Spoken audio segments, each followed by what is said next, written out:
네, 안녕하세요. 새싹이 여러분들. 원천세 신고를 진행하게 된 차지연 세무사라고 합니다. 일단은 저희 원천 신고와 관련해가지고 그 첫 번째, 전 직원이 아니에요. 왜냐하면은 여기서 직원이라 함은 4대 보험이 적용되는 상용근로자를 말을 하는데 우리 사업장 혹은 뭐 다른 사업장도 마찬가지겠지만은 이게 상용근로자만 발생하는 경우는 거의 없습니다.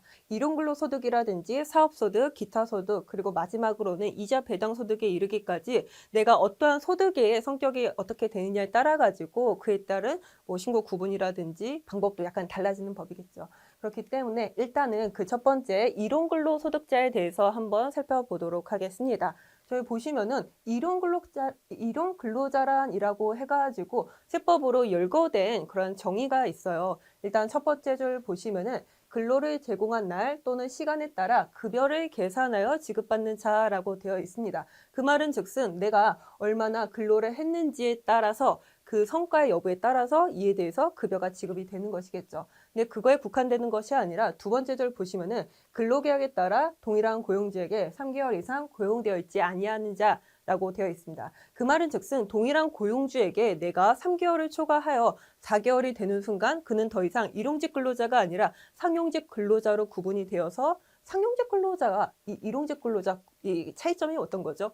물론 뭐 소득세에서도 차이가 나겠지만은 가장 결정적인 차이는 연말정산 대상이 되느냐 혹은 4대 보험이 부과가 되느냐 그 가장 두 가지가 뭐 큰 차이라고 볼 수 있겠는데 이 4대 보험이 부과가 됩니다. 여러분들 4개월째 이 분에 대해서 동일한 사업주에게 신고가 된 순간 그 국민 혹은 건강 쪽에서 전화가 올 거예요. 왜냐하면은 일단은 4개월 이상 고용되어 있기 때문에 이분의 한정에서는 우리가 더 이상 일용근로자가 아니라 4대 보험이 적용되는 상용근로자로 이와 같이 전환을 하겠다라는 통지가 와요. 그렇기 때문에 여러분들 혹시라도 어떠한 제조업, 건설업 쪽에서 일용근로자에 대한 신고가 이루어졌다고 하면은 이에 대한 그 인원에 대한 조금 관리가 필요하다는 점 제가 말씀을 드립니다. 그렇다고 하면은 저희 일단은 신고 자체는 들어가야 되는 것이기 때문에 일용근로자에 대해서 뭐 소득신고라고 하는 것은 총 수익 금액은 뭐 사장님께서 말씀을 해 주지만은 세금은 저희가 계산을 해서 통지를 해 드려야 하는 부분이에요. 그렇다고 하면은 어떻게 계산을 하느냐? 이게 약간 상용근로자하고는 다릅니다.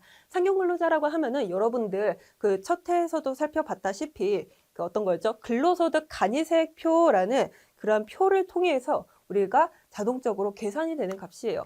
여기서도 마찬가지기는 한데 근로소득 간이세액표가 아닙니다. 일단 보시면은 비과세 급여가 제외되는 거는 뭐 여타 다른 소득도 마찬가지겠지만은 근로소득 공제라든지 근로소득 세액공제 등과 같이 근로소득이기 때문에 실제 지출된 경비를 인정을 하지 않고 일괄적인 소득공제, 세액공제를 통해 가지고 우리가 세액을 계산하게 된다는 거죠.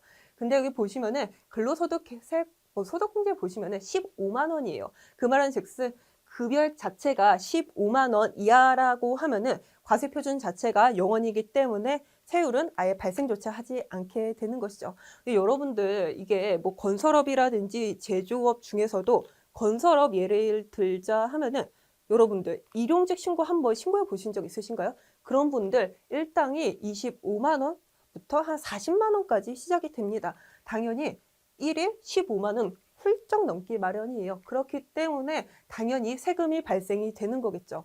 그렇다고 하면은 여기에 6%, 그 다음에 산출세액의 55%를 차감을 해가지고 원천징수 세액을 계산을 하게 될 텐데 이거 굉장히 복잡하죠. 그래가지고 여러분들은 과세 표준의 2.7%를 곱해서 원천징수 세액을 계산하게 된다라고 이렇게 조금은 뭐 간략하게나마 여러분들이 사장님한테 얘기해 주시면은 그분들도 뭐 선생님한테 혹은 뭐 다른 세무 대리인한테 물을 필요 없이 바로 적용이 가능한 부분이겠죠. 그런데 여기 보시면은 여기에 그 일총 급여액이 18만 7천 원 이하자에 대해서는 이게 세금 자체가 999원으로 계산이 됩니다.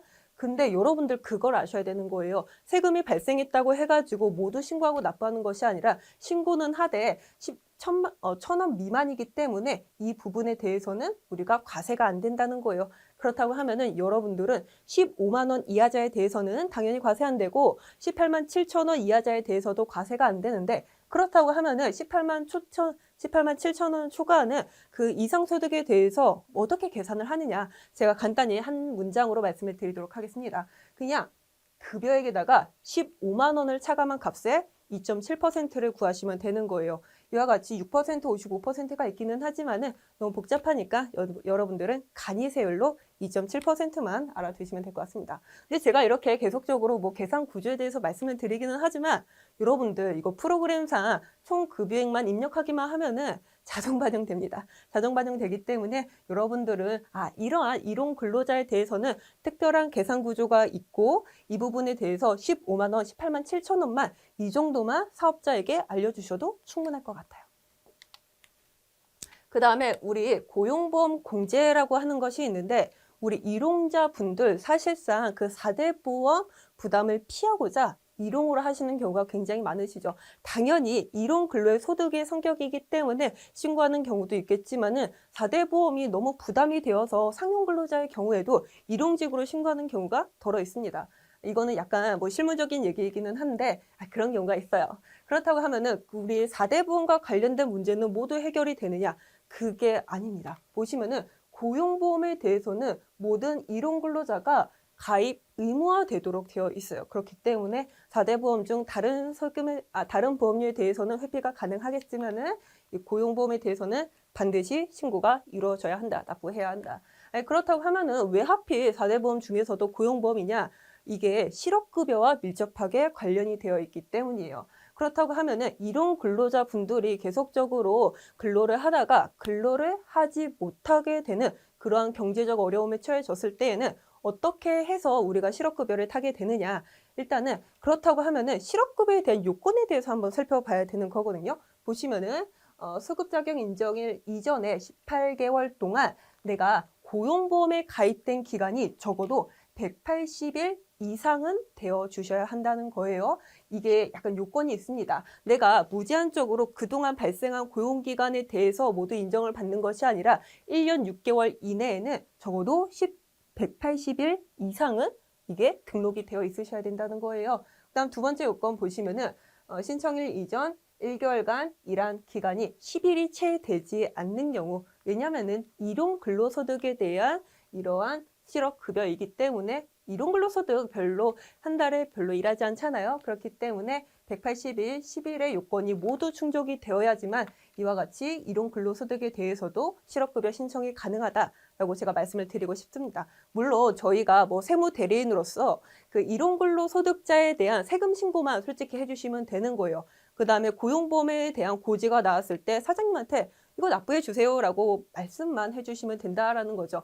근데 이게 일용 근로자 분들이 실업급여를 많이 타길 원하세요. 신청들을 많이 하세요. 그러면은 이게 자연스럽게 그런 대표님들도 실업급여에 대한 요건을 여러분들한테 이렇게 물어볼 수 있다라는 거죠. 그렇다고 하면은 여러분들이 지금 배운 내용대로 얘기만 해주시면 되는 겁니다. 실업급여에 대한 신청은 근로자 본인이 직접 하셔야 되는 거예요. 사장님도 해줄 수 없는 거고 그 다음에 저희 세무대리인도 해줄 수 없는 부분이기 때문이죠. 네, 저희 그러면은 일용 근로자에 대한 정의, 계산 방법까지 모두 살펴봤으니까 프로그램을 이용을 해서 구체적인 일용 근로자의 입력 방법에 대해서 한번 살펴보도록 할게요. 네, 안녕하세요. 새싹이 여러분들. 저희 일용직 근로소득 스마트 A 프로그램을 통해 가지고 어떻게 입력하는 건지 한번 시연해 보도록 하겠습니다. 일단은 그 왼쪽 상단에 회계가 아니라 그 두 번째 탭인 인사급여를 클릭을 해 주실게요. 여기 중에서도 여러분들 근로소득 관리라고 왼쪽 상단에 위치해 되어 있고 그리고 급여자료 입력 여기다 하는 거냐? 아닙니다. 급여자료 입력은 상용직 근로자만 여기에 입력을 하는 것이고 일용직 근로자는 여기 일용직 사원 등록 여기서 입력을 해 주셔야 돼요. 한번 클릭을 해보도록 하겠습니다. 지금 탭이 일용직 사원 등록 그리고 두 번째 탭인 일용직 급여 입력 두 가지로 구분이 되어 있고 그렇다고 하면은 우리 지금 김나라 씨의 일용직 급여를 입력을 해 볼 텐데 여러분들 여기서 주의해 주셔야 할 점이 김나라 씨에 대한 급여를 입력을 하실 때 저희는 1월 달에 대한 급여를 입력을 할 거예요. 그런데 혹시라도 그 각각의 그 일용 근로자의 입사 연월일이 이와 같이 기재가 되는 경우는 뭐 상관이 없겠지만은 예를 들어 가지고 입사 연월일이 2023년도 3월 3월에 입사했다고 제가 잘못 기재를 했습니다. 그리고 그 두 번째 탭 급여 입력을 통해 가지고 저희가 1월 달에 조회 기간 설정해서 입력을 해보도록 할게요. 조회 자체가 안 되죠. 데이터가 존재하지 않습니다. 라는 팝업창이 뜹니다. 왜냐하면은 저희가 그 사원 등록을 했을 때 입사 연월일을 저희가 입력하고자 하는 년부터 월부터 시작을 해야 되는 건데 3월부터 시작을 해서 그래요. 그러면 이거를 1월부터 다시 설정해 주고 작년도에 입사하신 분이니까 1월부터 1일 이와 같이 수정하고 한번 해보도록 할게요. 두 번째 탭 들어가도록 하겠습니다. 근데 여러분들 그 일용직 사원 등록의 경우에는 그 사원 등록과 급여 입력이라는 거를 이와 같이 하나의 그 메뉴를 통해 가지고 입력이 가능하다는 거, 이게 상용직 근로자하고는 약간은 다른 점이죠. 그렇기 때문에 바로 두 번째 탭에서 조회 기간 설정하고 김나라 씨 불러와서 한번 입력을 해보도록 하겠습니다. 일요일쯤에 1일 일요일쯤에 18만 7천 원이 발생이 되었다고 한번 해봐요.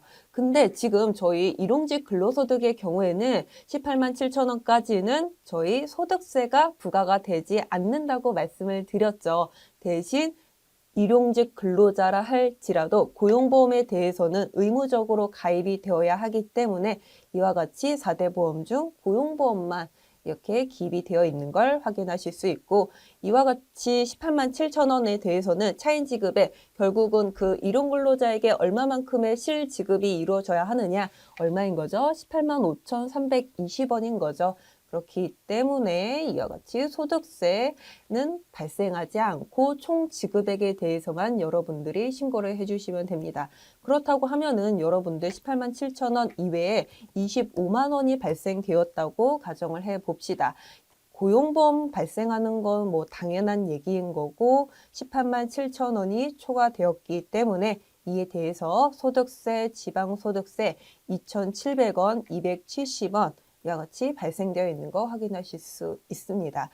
그리고 여러분들이 이에 대한 일용직 근로에 대한 거를 한번 비교해 보고 싶잖아요. 그렇다고 하면은 총액으로 한번 비교해 보시는 것도 좋을 것 같아요. 본인이 프린트한 그 해당 자료와 그리고 저희가 프로그램 3 입력된 자료가 총액이 맞는지도 한번 확인해 보시기 바랍니다.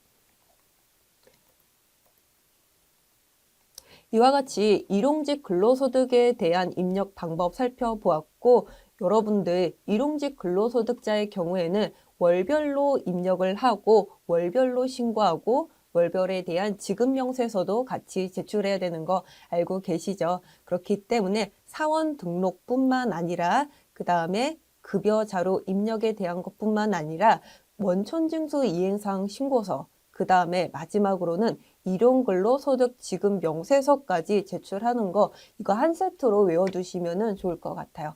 지금까지 일용직 근로소득에 대한 프로그램 작성 방법에 대해서 살펴봤습니다.